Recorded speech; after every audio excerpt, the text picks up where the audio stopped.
Holla back now. Ooh, ooh. Holla back now. Ooh, ooh. Hey guys, welcome back. Welcome if you're new. I'm excited to talk about the topic of how to increase your capacity today. I think we recognize increasing our capacity, whether you're, at work and you're getting promoted, or you're in school and you're getting to higher levels of education and then also needing to work, whether you're starting a family or you're buying a house, any major life transitions require you to increase your capacity. And today I'm going to talk about how to do that. If you're feeling like you're stagnant in any ways where you're like, I want to increase capacity. I want to get to the next level. This episode is for you. So when I think about increasing capacity, I think about one word. And that one word is actually ironic, but it is conservation. So it's almost like when you are in a race, like say you're like a kid and you're on a bike and you're racing your friend on the bike and it's on like a really easy gear and you're like, I can go so fast right away and I'm gonna come out of the gate blazing.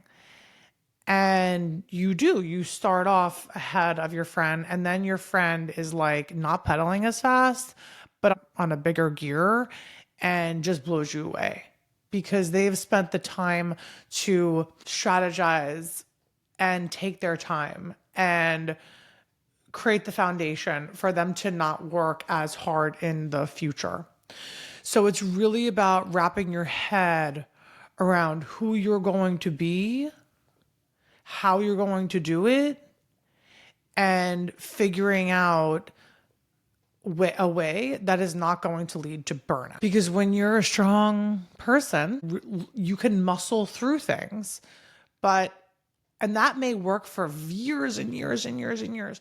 But as you get older and as you get more on your plate, you realize you have to step back and take care of yourself because muscling through things no longer works because you're not paying attention to the deep inner workings to get you to your next level. So before I go too deep into that thought, I want to just talk about harnessing your energy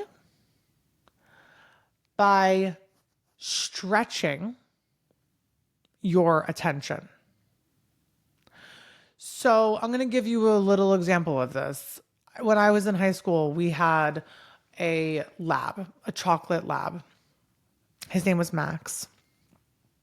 He passed away when I was a senior in high school, but we had him for, 8 years.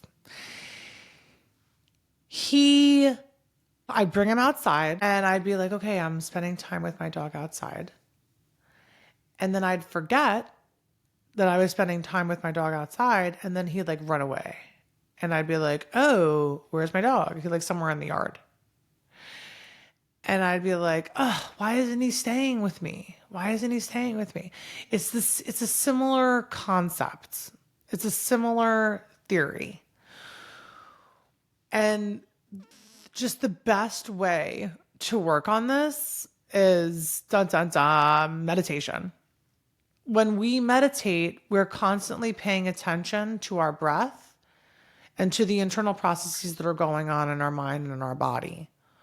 So when we get away from our breath and we start to think about other things and other than where we are right now in the moment, we bring ourselves back.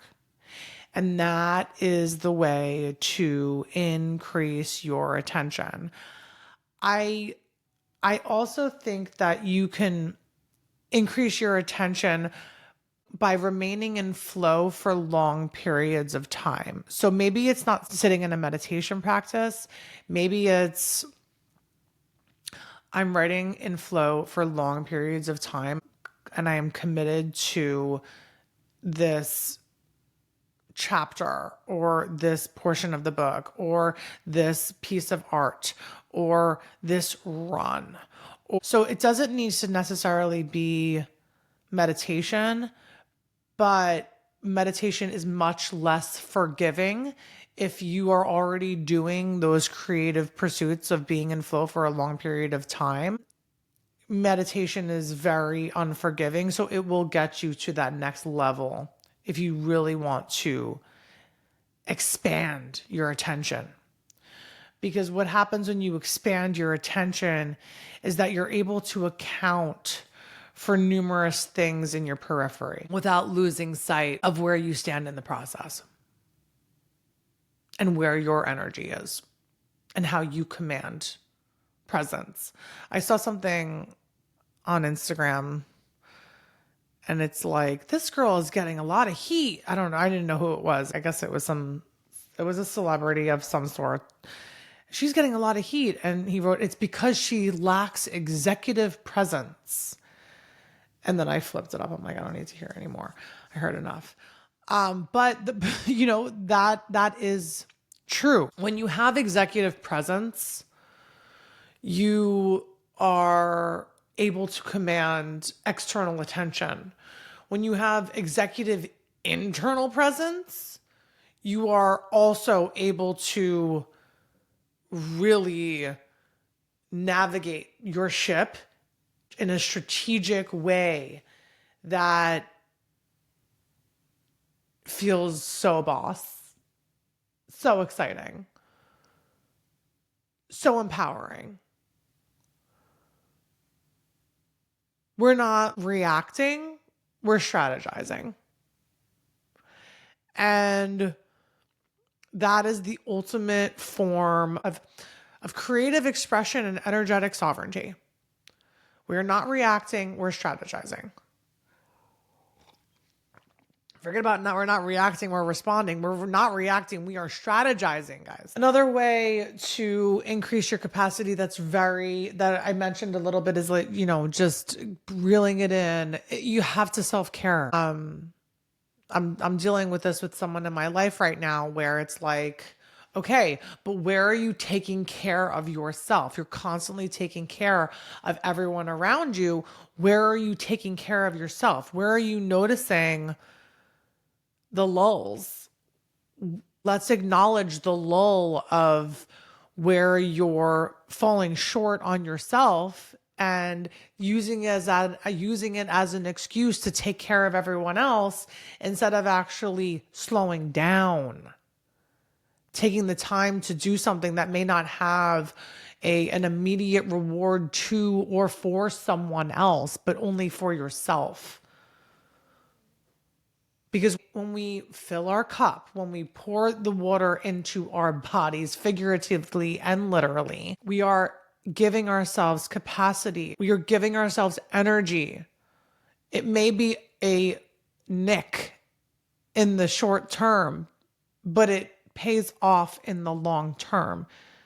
You know what I'm saying? Pays off when you go to the doctor and, pays off when you don't have to go to the doctor because you're so burnt out because you have this X, Y, and Z going on in your life, in the physical body or in the mental body. So we really have to prioritize self-care. When I want to increase capacity and I'm feeling like I'm bursting at the seams and I can't handle it anymore, I sit down with my journal and I write.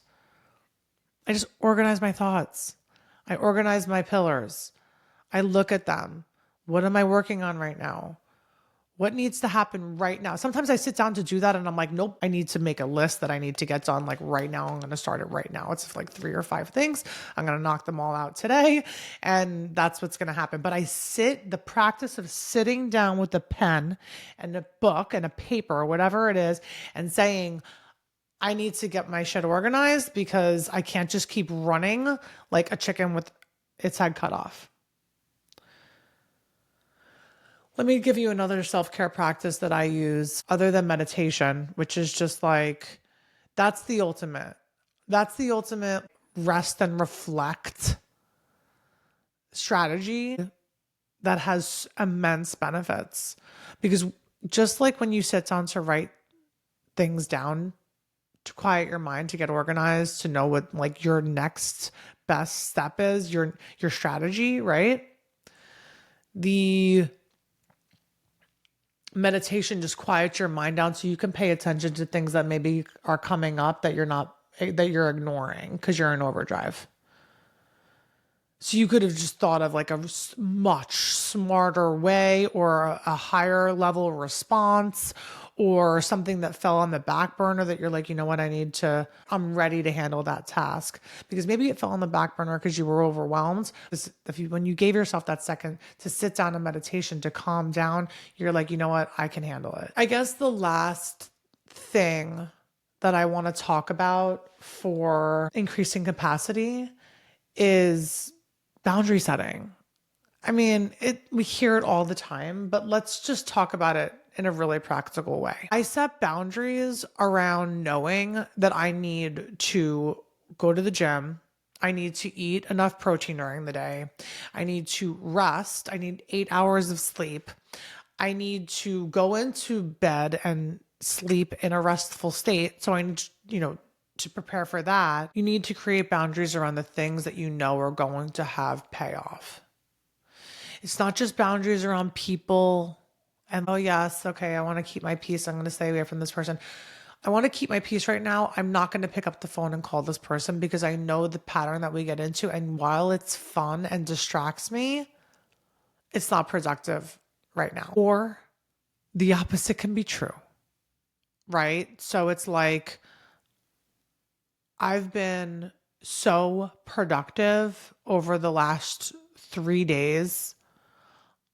I need a second to just decompress with my friend, loved one, in a way that may be a little silly and aloof and not present, but is going to ultimately downshift me to get me into a place where I'm actually like having fun again, doing the things that I know I need to do for myself. So it's boundary setting, but in different perspectives and shifting your perspective on how what you're going to do is going to serve you best next. It's not always the same formula. I talk about this, especially with food. It's not always the same formula. Your body's going to get tired. Your body's going to get used to the workout. Your body's going to get tired of the diet you're giving it. You need to get into new ways to spark the energy flow in your system to get to the next level. And when you are in flow and when you are doing the things that you know are creating more space and you're hitting on all cylinders and you're getting everything done that you want to get done and you're meeting the next levels of what you want and you keep working and churning and working and churning, you ultimately will have enough material to play. It's like that scene in Hook when they're all at the table and Robin Williams still doesn't know who he is, but he sits down at the table and he sees all these kids eating and there's nothing there. And he's like, what are they doing? And then he steps back and steps into the threshold of creativity that we talked about in the last episode. And he sees all of the food and then he takes the paint and he's throwing the paint and it's like that threshold of creativity. He's reached it. He's scaled back enough to come back to taking off the masks of who we've been, who we're supposed to be, what we're supposed to do, all the rules we're supposed to follow, taking them off, sit back, downshifted, took a nick in our productivity to the point where we're like, all right, actually, this is what I'm fucking dealing with. Okay. Here's the next level of creativity. Here's the next level of energy. Here's the next level of joy. Here's the newfound energy that I've been looking for. And then I get into that big food fight with the paint and everything else. So when we want to increase our capacity to handle more, whether we are being forced to or whether we desire to get to the next level, We have to give ourselves that space internally, create that space almost as a project on our to-do list to create the space internally so that we can have reserves for the external, so that we don't combust when all of the shit is hitting the fan. We have the space internally to say, I can handle this because I'm handling other stuff on the side that's giving me the energy to do this. So that's it. That's it, my friends. And yeah, stay tuned for next episode. I love you guys so much. I'll see you later.